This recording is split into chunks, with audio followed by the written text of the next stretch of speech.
খুব সহজেই বাড়িতে চিকেন পিৎজা বানিয়ে নিলাম। একবার না বানালে বুঝতামই না যে এত সহজে পিৎজা বাড়িতেই বানানো যায়। প্রথমেই একটা বোলে 1 চামচ চিনি আর 1 চামচ ইস্ট নিলাম আর তাতে ঢেলে দিলাম গরম জল। 15 মিনিট ঢাকা দিয়ে রেখে দিলাম। এইবার চিকেনের পুরটা বানাবার জন্যে কড়াইতে 1 চামচ সাদা তেল নিয়ে তাতে দিয়ে দিলাম রসুন কুচি, তাতে দিলাম ছোট করে কেটে রাখা বোনলেস চিকেন।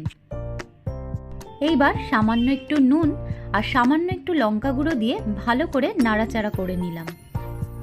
চিকেনটা একটু নাড়াচাড়া করবার পর দিয়ে দিলাম সামান্য একটু অরিগানো আর পিৎজা সস। সব কিছুকে একসাথে মিশিয়ে নিলাম। চিকেনটা রেডি। চিকেনটা কিছুটা সিদ্ধ হয়েছে আর বাকিটা পিৎজা বানাবার সময় সিদ্ধ হয়ে যাবে। পিৎজার ডোটা বানাবার জন্য চিনি আর ইস্ট মেশানো জলে দিয়ে দিলাম 2 কাপ ময়দা আর দিলাম সামান্য একটু নুন। মাখতে মাখতে ময়দার প্রয়োজন হলে আরো ময়দা অ্যাড করা যাবে। আমাকে আরো 2 কাপ মতো ময়দা অ্যাড করতে হয়েছে। ময়দাটা ভালো করে মেখে ওপর থেকে সামান্য একটু তেল দিয়ে প্রেসার কুকারের মধ্যে আধ ঘন্টার জন্য রেস্টে রাখলাম।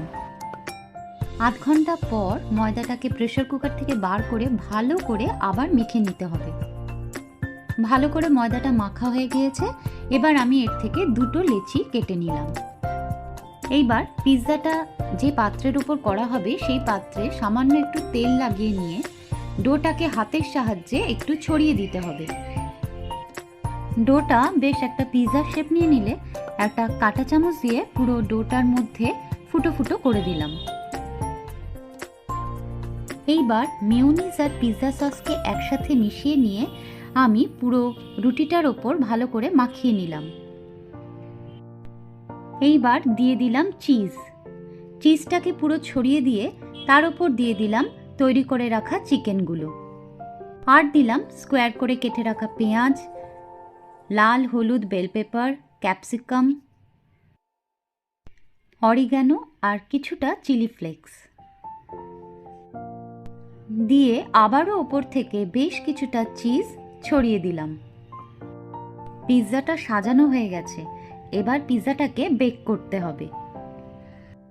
বেক করবার জন্যে আমি আগেই একটা পাত্রকে 10 মিনিটের জন্য প্রিহিট করে রেখেছি। প্রিহিট করা পাত্রের মধ্যে পিৎজার প্লেটটা রেখে দিলাম। প্রথম 2 মিনিট হাই ফ্লেম, তারপর লো ফ্লেমে আধ ঘন্টা ধীরে ধীরে বেক করে নিলাম।